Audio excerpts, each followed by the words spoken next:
আজানের জবাব দিতে হবে, এটা তো আমরা জানি সবাই। নবী করিম সাল্লাল্লাহু আলাইহি ওয়াসাল্লাম বলেছেন, কুলু মিসলা মা ইয়াকুলুল মুআজ্জিন, মুয়াজ্জিন যা যা বলে তোমরা তা তা বলো। মুয়াজ্জিনের আজান শুনে শুনে তার সাথে সাথে জবাব দিতে হয়। মুয়াজ্জিন বলে আল্লাহু আকবার, আল্লাহু আকবার, আপনিও বলবেন আল্লাহু আকবার, আল্লাহু আকবার।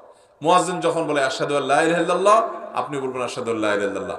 মুয়াজ্জিন যখন বলে আশহাদু আন্না মুহাম্মাদুর রাসূলুল্লাহ, আপনিও বলবেন আশহাদু আন্না মুহাম্মাদুর রাসূলুল্লাহ। মুয়াজ্জিন যখন বলবেন হাইয়া আলাস সালাহ, আপনি বলবেন লা হাওলা ওয়ালা কুওয়াতা ইল্লা বিল্লাহ। মুয়াজ্জিন যখন বলে হাইয়া আলাল ফালাহ, আপনি কি বলবেন? লা হাওলা ওয়ালা কুওয়াতা ইল্লা বিল্লাহ।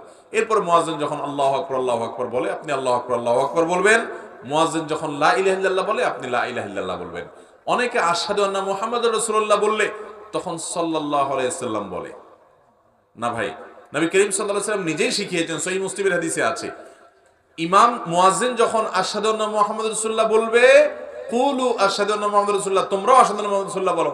এখানে সাল্লাল্লাহু আলাইহি ওয়াসাল্লাম না, সাল্লাল্লাহু আলাইহি ওয়াসাল্লাম হলো আজানের জবাব দেয়া শেষ, এরপর আপনি সাল্লাল্লাহু আলাইহি ওয়াসাল্লাম পা দুরূদ পড়বেন এবং আজানের যে জবাব আছে আল্লাহ রাব্বাল দাওয়াত, সেটা পাঠ করবেন।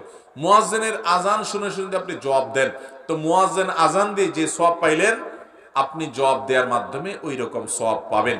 মর্যাদা হুবহু মুয়াজ্জিনের সমান না হোক, সওয়াবটা তার মতো, প্রতিদানটা তার মতো পাবেন। এবং মুয়াজ্জিন কি প্রতিদান পায়, সওয়াব পায়?